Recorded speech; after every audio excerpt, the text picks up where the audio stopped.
Welcome to another segment of Health Matters. Extended interviews with physicians, dietitians, and specialists from the University Medical Center.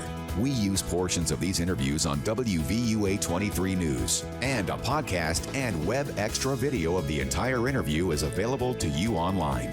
Welcome back to Health Matters. On today's edition, I'm sitting down with Dr. Keith Debell, who is an endocrinologist with a specialty in diabetes.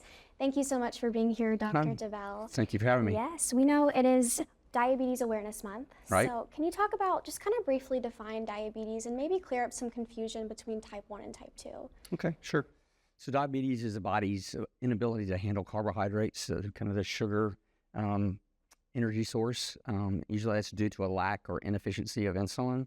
So most diabetes, or most people with diabetes, have type 2. It's about 90% of the people that have diabetes. And that's usually an inefficiency of insulin, not enough, or either there's insulin resistance, which is pretty common. Type 1 diabetics have to have insulin in order to live, so without it, they would eventually die. They usually start losing weight and that kind of thing. So the symptoms of diabetes would be what we call the poly, so polyuria, increased urine production, polydipsia, so increased thirst, and then polyphagia, increased appetite or increased food intake. You're trying to replace your calories that you're losing. So, Yeah, and you mentioned earlier that you actually have diabetes yourself. How has that kind of fueled your passion in your work? Well, I remember when I was diagnosed at 5 that I hung out at the nurse's station, kind of developed an interest in that. Went to diabetic camp as a kid and learned how to give myself shots, and then went back as a counselor. So then in medical school, I thought I wanted to do another specialty, but went to diabetic camp again. And so that kind of said, this is what I needed to do. So that's fueled my focus for that. And you kind of talked a little bit about some of the common symptoms that people see. Like, what are those warning signs where people really need to act?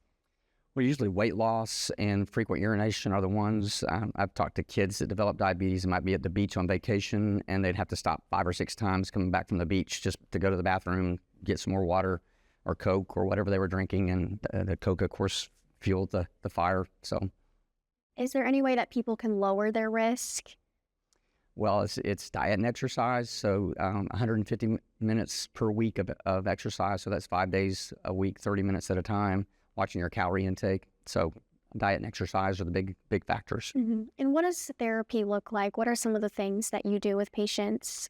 Well, it's been exciting to see the new drugs that have come out over the years that I've practiced. Of course, for the type 1 diabetics, it's got to be insulin.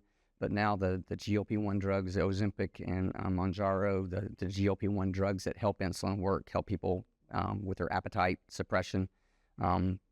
It's been misfocused on weight loss, I think, but for us as endocrinologists, it helps with insulin sensitivity and that kind of thing. Yeah, and are there any common myths that you think need to be cleared up surrounding diabetes? It's an interesting question. I think there are a lot of factors that affect what we do. Diet's a big part of it. I think we're starting to look at that as a population, what kind of things cause cancer, what kind of things lead us to be overweight. I think as far as myths, there are some things that are minor aspects as far as how you handle glucose. I think some of those are factors, but as far as curing diabetes with minimal things like that is difficult. So you're an endocrinologist. Can you talk about what that work looks like and how it coincides with diabetes? So endocrinologists focus on the glandular function of the body. So pituitary, thyroid, adrenal, pancreas, anything that's hormonal. So diabetes is a real big part of that as far as the population percentage of what endocrinologists see. A lot of people focus on a certain area in endocrine, like thyroid or adrenal or pituitary. So those kind of things globally, as far as endocrinology goes, are all the glandular function of the body. So Thanksgiving is approaching. What does that look like for someone who is diabetic? Is there anything people need to look out for? I don't know which Disney movie it came from, but your fork is not your friend. So I try to tell my patients that, if you want to have some of those special treats that you have during the holidays, to substitute those for like potatoes and breads that you can have throughout the year that's easy, but the special things that maybe your grandmother or aunt or whoever made, you can substitute those in small amounts and fare pretty well with it.